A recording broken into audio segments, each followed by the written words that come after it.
We've been on our series in the book of Ecclesiastes, and we've been calling it Chasing After the Wind. Okay? The phrase that you're going to see over and over in the book of Ecclesiastes is this phrase, under the sun. Okay? So the author of this book basically says, what would this world look like? What would we chase after if there was no God? Okay? And the world that we live in 2020, 2022, it's very similar, right? We're told by media and things that we consume, we say, hey, there is no God.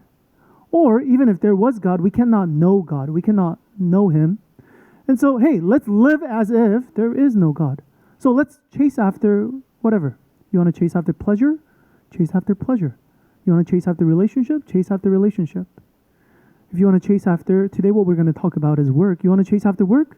That's fine. But if you chase after these things, you have to understand there's a consequence. You have to understand if we go down the line, what's going to happen at the end. So it helps us to think about, okay, let's say there is no God, and all I have is chasing after relationship or work or pleasure or these other things. Where am I going to end up in? And that's what the book of Ecclesiastes is all about. It's my favorite book because it really shows reality. And it really shows what 2022 really looks like. I feel like it's an old book, but it's also a very modern book in the sense that it tells us exactly what we should be living for. And are we going to be happy with it at the end? We get it right away. Okay? Does he have a very positive view of work? Absolutely not. Okay? Well, at least in the beginning, he has a very, very positive view because we see that he built all these projects. He does all these different things. He builds houses. He did projects for himself, but later on in the chapter, he says, even work becomes meaningless. Now, I'm speaking to two different types of people in this room, okay? I'm going to speak to two different types, okay? And I want you to see on the spectrum where you are at, okay? There's going to be one type of people in here where you say, I absolutely hate work, okay? The only reason why I go into work is because I got to feed my family, or I have all this debt, and I have to pay for it. But I absolutely hate it.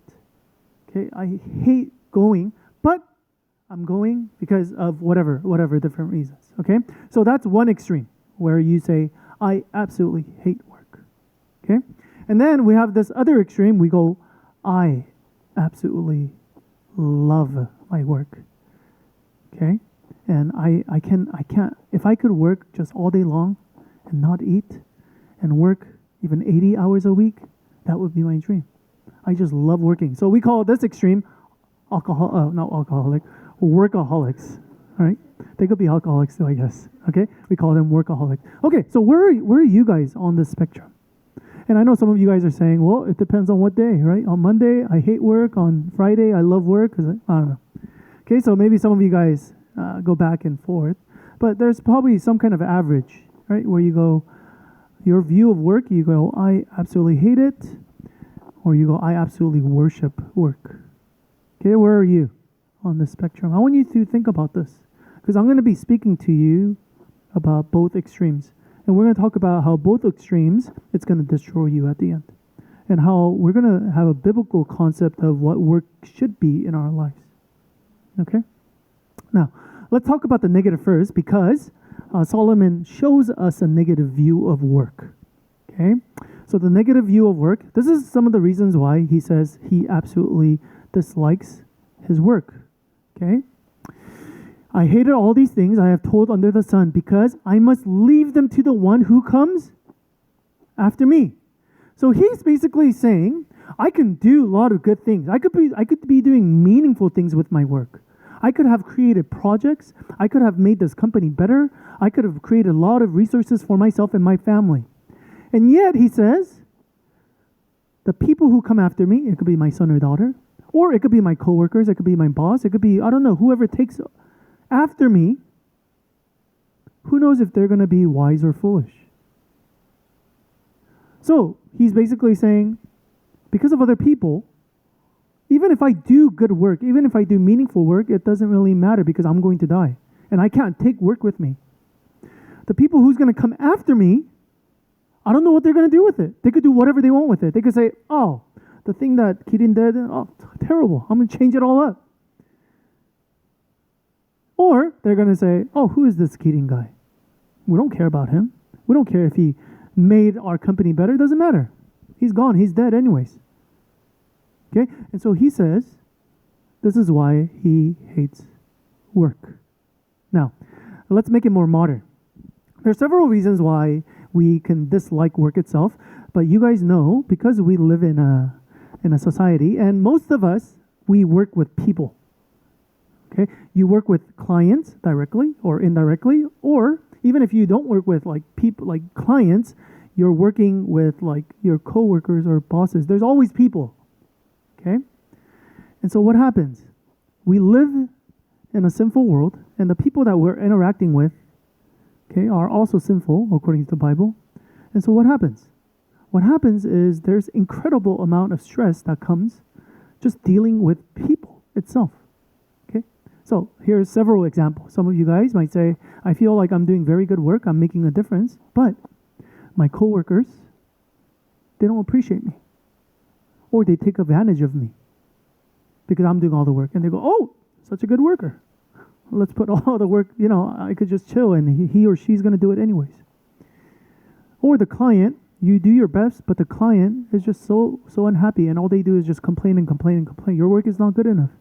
How come you don't care about me? How come you didn't do this? How come you didn't do that? And so even though you're putting in work, because of the people around you, it makes you feel miserable. Okay, can you resonate with that? I'm sure all of us, at one degree to another, in some part of our work, we have felt this way. We felt the stress and the hardship of work just because we have to interact with other human beings. And we feel like we are not appreciated the way we should be. Or you could do good work and another coworker or a boss might they might take recognition instead of you, or they could even ruin the project that you have done anyways. So you might have done good work, but because of your boss maybe presented it in a wrong way, or your coworker came and worked on something else, and then they messed it up. And so again, we're not working alone, and we're always working for the benefit of somebody else. And because of that, there's always things that come up. And so, this is what Solomon is basically saying. He dislikes work. He hates work. Because no matter how good he does, he's never appreciated enough. It's never fully satisfying. And then if you think long term, just like what Solomon's doing, even if you do all this good work, no one's going to remember you for it anyways. Or the person who's going to come after you, are they going to even take good care of it? Do you know that most inheritance that's passed down onto kids, what do the kids do with it? You guys already know the percentages, right? What do they do with it? They spend it all. They ruin it. They just squander all of it. So all that hard work you did to set up your kids, okay, there's a pretty good chance that they might actually ruin it. And so that's why like really, really rich people, some of them, they overspoil them, and some of them, they go, no, I'm not going to give them anything because I want them to learn on their own. And we see that those parents, the latter parents, they actually see their kids actually doing better. Okay? So again, we see the reality of this in our lives as well, in a modern day scenario. And so again, some of you guys could really resonate with this. And you go, man, this is why I have a hard time getting up in the morning. Or this is why I really, really look forward to the weekend, but really dread the weekdays. Or some of you guys say, so I know there's people in here that says, I'm going to make much money right now so that I could retire real fast. So I don't have to never, ever work because I hate work in itself. Okay? So that's, again, speaking to one extreme of people. And so maybe some of you guys can resonate with that. There's another extreme. It starts with the love of work, but we're going to see that it actually turns into disaster a little bit later, okay? And this is for people who says, I love work. It's going to be very dangerous. This is what he says. He says, I undertook great projects. I built houses for myself. okay, and planted vineyards. So it's this concept of I love work because it builds me up. It's all about me. I feel good when I work. Okay, so I don't care necessarily about the people I'm affecting. As long as there's a benefit for me, I feel good about it. That's all I care about. Do you guys know why they created the Tower of Babel? A lot of people don't know. Okay? It says, this is what it tells us. Genesis chapter 11 says, they said, come, let us build ourselves a city with the Tower of Babel that reaches to the heaven. Some people believe they built the tower so that, like, there was a flood right before this, so they wanted to build a safe house, maybe a safe place where, the flood wouldn't get them. I don't know. But one reason what they say is right here, so that we may make a name for ourselves. Otherwise, we will be scattered the face of the whole earth. So this is where you say, work is my identity. Work is everything to me. It will give me a name, and people will remember me, and people will admire me, and people will respect me. I talked to somebody this week too, but even like I see this kind of case a lot, and I think it might be an Asian thing, but it's this concept of, and these are usually people who hasn't, in the Korean SDA circle, successful, because in the Korean SDA circle there's a level of success we normally say, and so normally the unsuccess, like the people who didn't go to Loma Linda or didn't become a dentist or a doctor or in this field, or they're not making a lot of money, they usually come up to me and say, right now I can't really go to church. Right? And the reason why is because I feel like I'm a nobody right now. I mean, they don't say, those things, but that's in essence, that's what they're saying. They basically say, I went to, like some of the older people, they saw me growing up as a child, and I see them, and I know that they're going to ask me about what I'm doing, and I don't feel like I'm doing much, or I don't feel like I'm at a position where I'm making enough money, or I'm at a respectable position, or I have a job that I could be proud of, or my parents could be proud of. And so they go, no, I don't want to. I'd rather not. Okay, I think it's I don't know. Maybe it's not an Asian thing, but I know even in Korea, I know a lot of like people who like they haven't seen their like friends because again, there's this shame. I don't have a good job, so therefore, I don't want to go see them. So it's this over-identification with work. You go, work, if I have a certain work, then I have a name for myself. Then I feel good about myself. Then I feel like I can shake people's hand and look at them in the face and say, hey, how you doing? But if I don't, then I'm a loser. Or if I don't, then I'm not a good person. I should be in shame of myself. And so again, these people who say, I love work, they go, this is what identifies me. This is what brings me glory. This is what makes me feel good. This is what makes me stand up and face the world. This is what makes me feel like I have it all together. Do you guys remember the movie Rocky a long time ago? And Rocky's like, getting beat up. Like he can't beat, I forgot the exact, like the specific situation, but he's like a really good boxer. And Rocky knows he can't win. But Rocky says, but I'm going to, at least I know I can't beat him, but I'm going to go towards the end of the round. Why? He says, so that I can prove to myself that I'm not a loser, that I'm going to be okay. And that's what these people do. They over-identify with work, and they go, work is everything. Work is giving me the value. It gives me a name for myself. Now, this is really dangerous. Okay? It's dangerous on two fronts. The first front is it's really dangerous for work itself. Okay? A lot of the work that we do, most of the work, unless you're doing some illegal work, I don't think any of us, unless you have some illegal thing that you're doing, most of us, we work where we benefit people. Most of the work that we do, either directly or indirectly. Some of you guys, you actually heal. Like if you're in the health field, you're actually healing other people. Okay? If you guys, some of you guys in finance, or you guys are providing money to people who don't have money so that they can actually do ventures and things like that. Okay? So these are all very positive things. However, if you're making a name for yourself, you don't really care about the people necessarily. as long as you make a name for yourself. Okay? It's not really about making, you could be doing a lot of positive things for your clients, your patients, and yet you're not thinking about that. You're thinking about, I need to get a promotion. I need to make more money. This is my identity. I just need to feel good about work.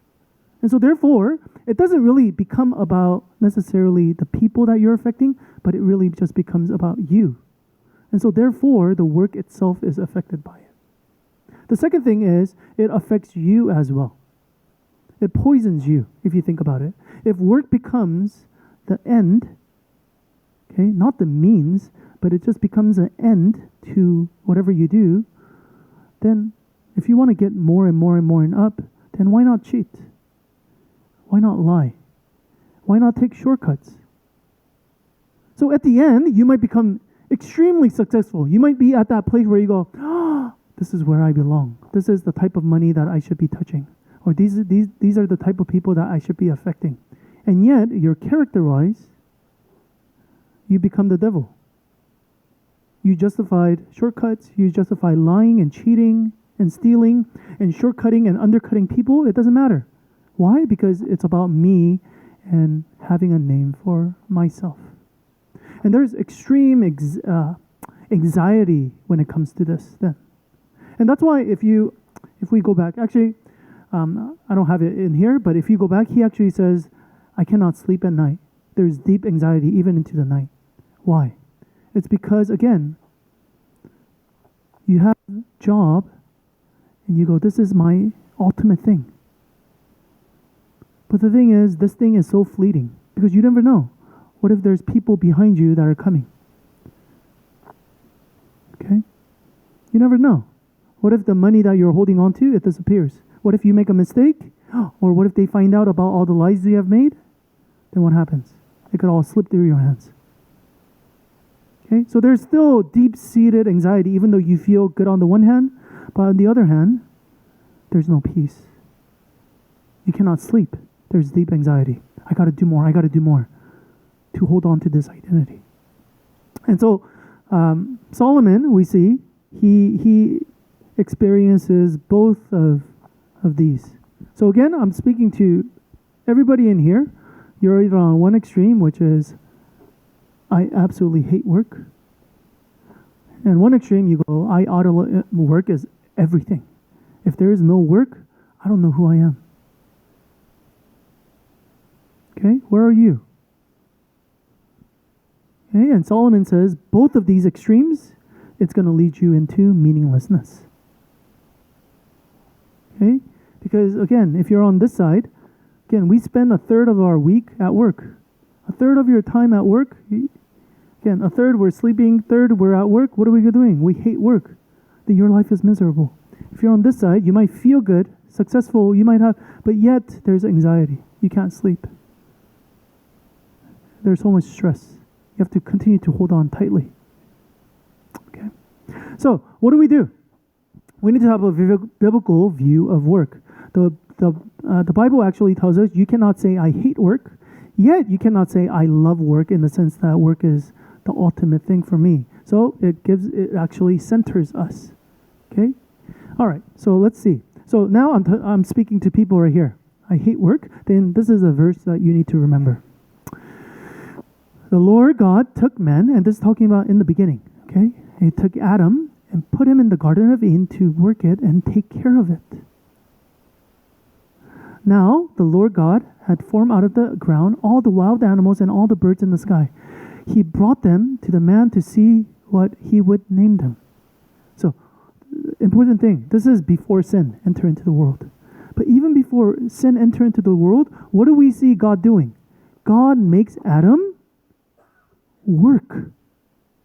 He doesn't say, hey, grab your soda and just lay down in your lazy boy, okay, and just relax and do nothing. No, it doesn't do that. But a lot of us, we have this concept that when we go to heaven, retirement forever. Okay, no more work. I absolutely hate work. No more work. I'm just going to chill all day, watch Netflix, and just relax. But again, even before sin entered into the world, God gives Adam work. It's not restorative work, like fixing stuff, but it's actually making things beautiful. Okay? So, this is very important. If you're, again, on this side, I hate work, I can't wait to go to heaven, I can't wait to retire where I don't have to work anymore, I'm sorry. Even in eternity, we're going to be working, but it's not going to be life-sucking work. Okay? It's going to be life-giving work.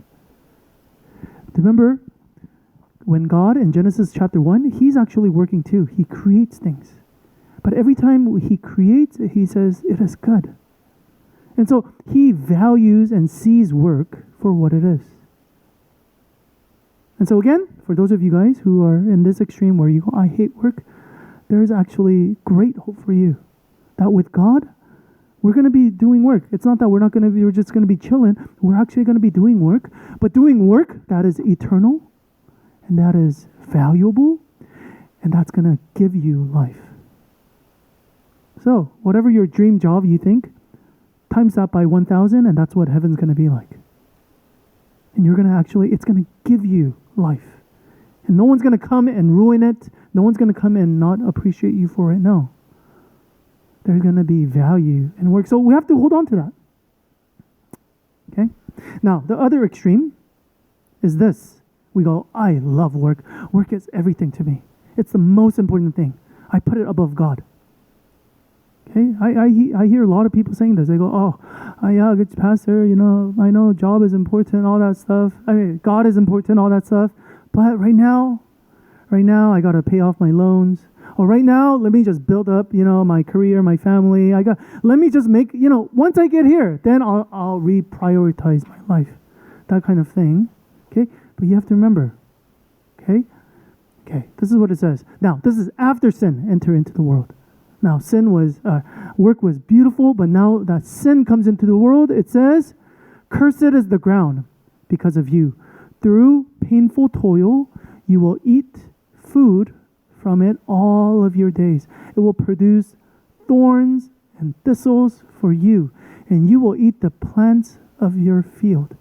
By the sweat of your brow, you will eat your food until you return to the ground. Since from it you were taken, for dust you are, and to dust you will return.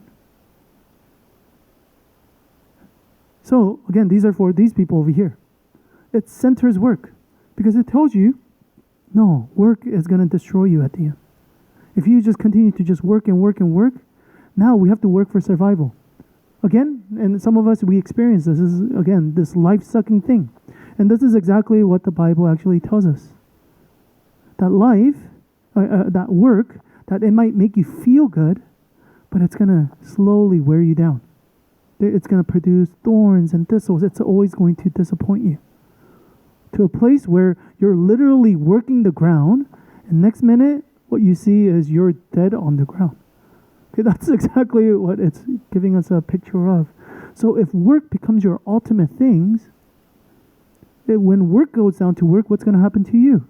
Your destiny is also on the ground, death as well. So when work goes down, you go down exactly as well. And so again, it tells us work cannot become our ultimate thing. If you put work this high, it's going to disappoint you. It's going to destroy you. So again, it centers us both.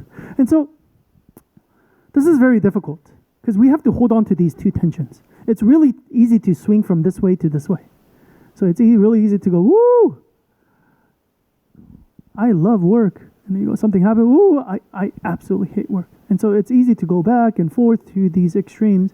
And yet the Bible tells us that we need to actually hold on to both of these things. That work cannot become our identity. Work cannot become the ultimate thing.